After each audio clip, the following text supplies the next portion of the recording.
Intambara ikomeye hagati ya Israel na Irani igeze ku munsi wa kane. Impande zose ziratana mu mitwe y'ibisasu vyinshi hari mu ijoro ryaheze. Naho amahanga asaba ko hoba ibiganiro no guhagarika intambara, ibitero vyakozwe na Iran ku munsi wa mbere mu gitondo vyarateye uruganda rwa petroli rwa Israel kandi vyarangije igice c'inyabutatu y'umuyaga nkuba muri Israel. Abanyagihugu bo muri Israel bagize ubwoba bwinshi kandi n'abafa bariko biyongera. Abapfuye bariko barongerekana ku mpande zose haba muri Iran canke muri Israel uko ibitero vyiyongera hagati ya Iran na Israel.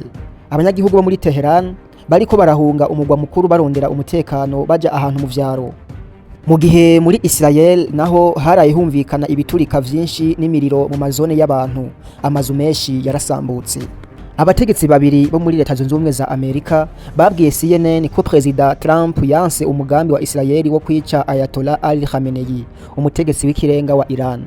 Umushikiranganje wa mbere wa Israel Benjamin Netanyahu yihakanye ivyo vyegeranyo vy'uwo mugambi. Tubabwira yuko igikorwa ca Israel kigwanya Irani gishobora kumara indwi atari misi yonyene, kandi kiriko kirabandanya gifise uruhusha rutazwi ku mugaragaro ruva muri Amerika nk'uko abategetsi ba White House n'Abisirayeli babivuga. Trump yemeye ko bishoboka ko Amerika yoshobora kwinjira muri iyo ntambara, ariko yongera avuga ko yifuza ko haboneka amasezerano hagati y'izo mpande. Indege z'intambara za Israel zagavye ibitero kuri za centre z'ubuyobozi z'igisata ca Kumusi, igisata c'ivyihishwa c'imigwi y'abasirikare ba Iran, nk'uko igisirikare ca Israel IDF cabivuze. Umuvugizi wa IDF yavuze ati muri izo centre z'ubuyobozi abagwanyi ba Kumusi barategura ibitero vy'iterabwoba bigamije igihugu ca Israel bifashishijwe imigwi y'intumwa z'iryo tegeko rya Iran riri mu karere ka Moyen-Orient. Video ya IDF yerekanye ahantu 10 bavuga ko ari birindiro vya Kumusi n'ibikorwa vya gisirikare vyabaye intumbero y'ivyo bitero vyabaye i Tehran. Igisata ca Kumusi ni gisata gikomeye mu gisirikare c'aba-revolutionnaire ba Iran catanguye mu ntambara hagati ya Iran na Iraki mu myaka y'igihumbi kimwe n'amajana 980 nk'igisata kijejwe iperereza ridasanzwe. Camenyekanye cyane mu kuyobora imigenderanire ya Iran n'imigwi yitwaje ibigwanisho mu bihugu vya Afghanistan, Iraq, Liban, Syria n'agace ka Gaza, harimo n'imigwi nka Hezbollah na Hamas. Umukuru w'igisirikare ca Iran Hussein Salam yarishwe mu bitero vya mbere Israel yagavye kuri Iran ku munsi wa gatanu. Yahavuye asubirizwa na General Ahmad Vahidi. Umunyamakuru wa CNN Yerusalem Jeremy Diamond yabonye amabarabara yo muri Tel Aviv yuzuyemwo ibiziga n'ivyasambutse, mu gihe abajejwe gutabara hamwe n'abasirikare bariko bararondera abashobora kuba barimwo mu bisigarira vy'inyubako zasambuwe n'ibisasu bine vya ballistique vyavuye muri Iran. Umugore umwe yavuze ko yumvise ingaruka z'ivyo bitero ari mu buhungiro bwo hasi y'inzu aho yari yinyegeje. Aho yabwiye Jeremy Diamond ati twasohotse gake cyane kubera twari dufise ubwoba bwinshi, inyubako zariko ziragwa turi mu nzira. Umunyamakuru wa CNN yavuze ko imwe mu nyubako zaho hafi yaho vyabereye yari isambutse igice kandi ivyasambutse vyari biboneka no kure cyane.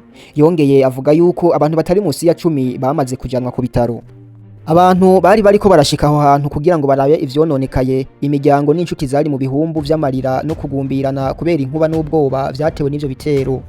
Uwo munyamakuru wa CNN yongeye avuga ati ibi nivyo bitero bikomeye cyane Tel Aviv yabonye kuva mu ntambara yo mu kigobe Gulf War mu gihumbi kimwe n'amajana 991, aho ico gisagara cigeze kuraswa ko ibisasu vya Scud. Yongeye kandi avuga ko vyari gushobora kuba ivyago bikomeye cyane vyahitanye benshi iyo abantu batari kwinjira mu bwihisho aho binyegeza imbere yuko igisasu giturika.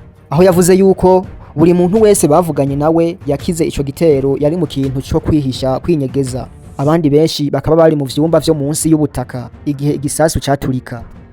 Ivyo bikaba vyatewe nuko amasaha abiri imbere y'ico gitero abantu bari bahawe itangazo ribaburira ku gitero c'igisasu ca ballistique gishobora kuva muri Iran. Mu gitondo cyo kuwa mbere izuba ririko riraduga hejuru ya Israel, abanyagihugu bo muri Tel Aviv bariko baragerageza kwihweza ivyononekaye no kurondera abantu bahungabanye n'ico gitero cambure bashobora kuba baratakaye inyuma y'igitero ca Iran c'ijoro ryose c'ibisasu. N'imiburiburi abantu 5 barapfuye muri ivyo bitero vyo mwijoro, bikaba vyongereye igitigiri c'abamaze kuyishwa muri Israel kuva intambara itanguye iminsi 4 iheze, kikaba kigeze ku bantu 17.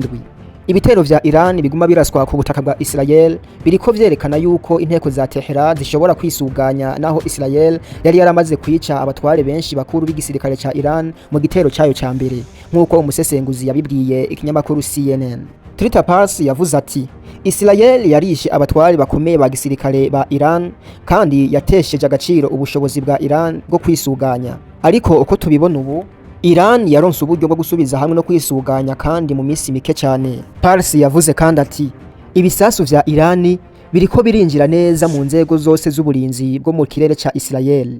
Nta rwego rutari kurengegwa n'ivyo bisasu. Pars yabivugiye kuri CNN igihe ibisasu bishasha vya Iran vyari biriko biragwa ku butaka bwa Israel mu gitondo cyo ku munsi wa mbere maze bigakubita ahantu henshi. Abafa bariko barongerekana ku mpande zose uko ibitero vyategwa hagati ya Iran na Israel. Abanyagihugu bo muri Tehran bariko barahunga umugwa mukuru barondera umutekano mu gihe mu bice vya Israel haraye humvikanye ibiturika, umuriro no gusambuka kw'amazu y'abantu. Mu gitero Israel yise Operation Rising Lion cyakozwe mu ndwi iheze harishwe umukuru w'igisirikare ca Iran, umuyobozi w'igisata c'indege za gisirikare ca Iran hamwe n'uwigeze kuba umukuru w'umutekano w'igihugu.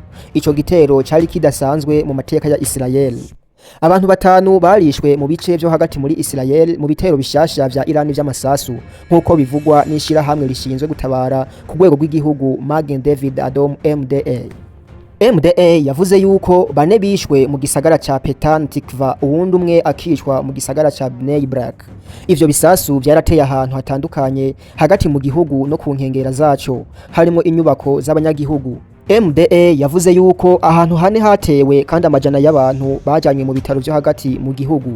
Abo bandi bafuye biyongereye kuba maze kwicwa muri Israel kuvaho ibihugu vyose bitanguriye kurasana kuva ku munsi wa gatanu, bigatuma igitigiri c'abafuye muri Israel gishika ku bantu 18.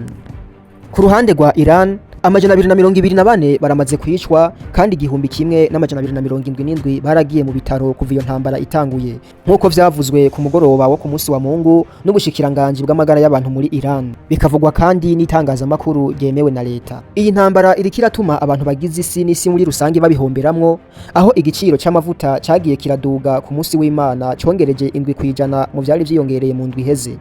Bivuye ku ntambara irikiriyongera hagati muri Israel na Iran, bikaba biteye ubwoba ko vyohungabanya itangwa ry'amavuta ku rwego rw'isi. Amavuta ya Amerika yaraduze 1.2% ashika ku $73 n'ibice 85 ku kagunguru. Brent igipimo c'amavuta c'isi yose cyageze ku $75 ku kagunguru, ciyongereye 1%. Mu masaha yabanjirije ayo ibiciro vyari vyaduze kurushiriza. Ku gitondo cyo ku munsi wa mbere mu masaha yo muri ako karere harumvikanye ibiturika mu gisagara ca Haifa kiri ku nkengera y'inyanja muri Israel. Ivyo vyaturika vyarononye inyubako, vyaturiye ibikorwa remezo inyuma yuko Israel ivuze ko Irani yatanguje ikindi gitero gishasha c'amasasu. Amashusho yafashwe yerekanye ibisasu bikubita ku micungararo y'uruganda rw'amavuta muri Haifa. Intambara irikirongera ubwoba bw'uko ivyo bihugu bitazoba bigishoboye gucungera neza itangwa ry'amavuta cyane bivuye muri ako karere. Abasesenguzi bongeye kuvuga impungenge z'uko iyo ntambara yoshobora kwaguka ikagira ingaruka mu guhanahana kw'amavuta aciye muri Detroit d'Ormuz, aho hantu haca hafi igice kinini cyane c'amavuta y'isi yose, hakaba ari inzira y'ingenzi kurusha izindi zose mu guha isi amavuta. Ibisasu vya Iran vyarononye kandi umurongo w'umuyaga nkuba hagati mu gihugu ca Israel nkuko vyemezwa n'ishira hamwe Israel Electric Corporation, aho iryo shira hamwe ryatangaje rivuga riti amatsinda ari ku kazi ku butaka kugira ngo akureho ibihungabanya umutekano, ahanini ivyago vyo gukubitwa n'amashanyarazi bitewe n'insinga zaciwe canke zagondamye. Yongeye kandi rivuga riti hariko harakogwa ibikorwa vyo gusubiranya ibikorwa remezo no gushira umuyaga nkuba ku murongo. Ku munsi w'Imana imiduga myinshi yarayikoraniye ku masitasiyo ya essence hirya no hino i Tehran, umugwa mukuru wa Iran, mu gihe abanyagihugu bari batewe n'ubwoba bwinshi bariko baragerageza guhunga ico gisagara inyuma y'iminsi y'ibitero vya Israel, ivyo abategetsi bavuga ko bimaze kwica abantu barenga amajana 200. Umuntu umwe wo muri Tehran yavuze mu mashusho yasangiwe na Reuters ati abantu barafise ubwoba. Amasitasiyo ya essence yuzuye cyane kuko benshi bariko barategura kuva mu gisagara. Abandi banyagihugu bavuze yuko kugera ahari amasitasiyo byabasaba guhagarara mu mirongo myinshi kubera ubuke bw'ama essence muri ayo masitasiyo.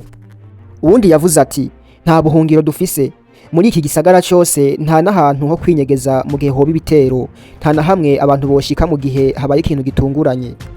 benshi bariko barerekeza mu buraruko hafi y'ikiyaga Caspian kubera yuko babona ko hoho bahari amahoro kurushaho bari muri Teheran kandi hakaba atabantu benshi bahaba.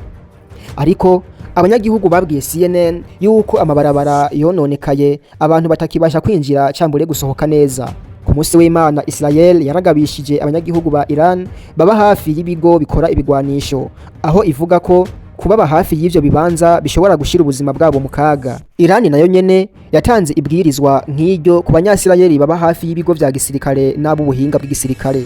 Ibitero vya Israel ku munsi w'Imana vyakorewe ku bice bitandukanye vy'uburengero no hagati muri Iran. Amwe mu mafoto yafashwe n'abanyamakuru ba Reuters yerekana amamiliyoni y'abantu bari bafise ubwoba, abandi bari bakomeretse cyane, harimo abari barambaraye hasi, abandi bariko bariruka batwaye abana. Amakuru yemezwa n'abategetsi ba Iran avuga ko abenshi mu bantu 224 bamaze kwitaba Imana ari abasivile, naho abategetsi ba gisirikare bo ku rwego rwo hejuru nabo harimo abahasize ubuzima. Ibitero vy'uruhererekane vyabaye hagati ya Israel na Iran vyateye ubwoba bwinshi n'intuntu mu banyagihugu b'ivyo bihugu vyose. Mu gitondo cyo ku munsi wa mbere, ibitero vya misile vyavuye muri Iran vyarasamiranira mu gisagara ca Batiyam hafi ya Tel Aviv, nkuko vyemezwa n'umunyamakuru wa CNN Nike Robertson ari ku rubuga. Yumvise amajwi menshi y'ibiturika hamwe n'umunuko w'ibisasu mu kirere, ivyo ni ibintu bitari bisanzwe aho. Yavuze kandi ko amajwi y'ibisasu vya Israel vyivuna ivyaba bivuye muri Iran vyumvikana hose. Mu gisagara ca Tel Aviv, amazu y'abanyagihugu yarasambutse, abantu barakomereka, abandi barahitanwa. Abatari bake bagiye barinjira mu vyumba vyo kwinyegeza ibitero, abandi barashika ahabaye amarorerwa bariko bararondera abo mu miryango yabo. Kugeza ubu abantu 18 nibo bari bamaze kwicwa muri Israel kuva intambara yatangura nkuko bivugwa n'abategetsi ba Israel. Ibisasu vyarashwe mu gisagara cyo ku nkengera ya Haifa muri Israel vyononye inyubakwa zimwe zimwe, ndetse byatumye ibikorwa remezo bimwe bimwe bisambuka. Aha ni nyuma yaho Israel yavuze ko Irani yashizeho ikindi gisasu ca misile ku munsi wa mbere mu gitondo. Ayo masasu yashoboye kugera mu gice kiri hafi y'uruganda rukora amavuta ya petroli i Haifa. Amashusho yerekana uko misile zitandukanye zaba ziriko zirashika ku ntego zitandukanye hafi y'ugo ruganda. Inyubakwa hamwe n'ibikorwa remezo vyahavuye bifatwa n'inkongi y'umuriro bivuye ku bisasu vya misile vyavuye muri Iran. Amashusho amwe yerekanye ko amasasu yaturutse muri Israel yakubise bimwe mu bisasu vyinjira biva muri Iran, aho abashinzwe umutekano bakoresheje amasasu yo gukumira ibisasu bivuye muri Iran. Harumvikanye amajwi manini y'ibisasu mu gihe ibikorwa vy'intambara bikibandanya hagati y'impande zose. Ishirahamwe ry'igihugu ryo gutabara ryitwa Magen David Adom MDA yavuze ko riri kuvura abantu benshi mu buraruko bwa Israel bafashwe n'inkongi y'amasasu. Kuva ubu amatsinda ya MDA yamaze kwitaho abantu 12 bagize ibikomere kandi bajyanye mu bitaro. Muri abo 12 hakaba harimo umwana w'imyaka 10 afise ubugwayi bukomeye gusumba abandi nkuko MDA ibivuga. Polisi yavuze ko inyubakwa hamwe n'ibikorwa remezo vyangijwe, ariko atabantu bavuzwe bakomeretse muri ako karere k'ibiyaga ku nkengera. Ikinyamakuru ca leta ya Iran kivuga ko iyi ari intango y'ibikorwa vya Iran mu kwishura ibitero vya Israel yamaze gukora kenshi. Ibitero vya Iran kuri Israel vyiswe Operation True Promise 3 byari rikubiyemwo amasasu menshi atandukanye ya balistike yatewe ku mazu y'abasivile n'ibikorwa remezo vya Israel nkuko Mehere ibivuga. Ivyo bitero ni igisubizo gikomeye ku gitero ca mbere ca Israel kuri Iran cyasize abategetsi bakuru b'ingabo bishwe, nkuko igitangazamakuru ribivuga. Abategetsi ba Iran bashimangiye ko bazohora basubiza bikomeye iyo Israel yihaye ikintu kidakwiriye nkuko Mehere ibitangaza.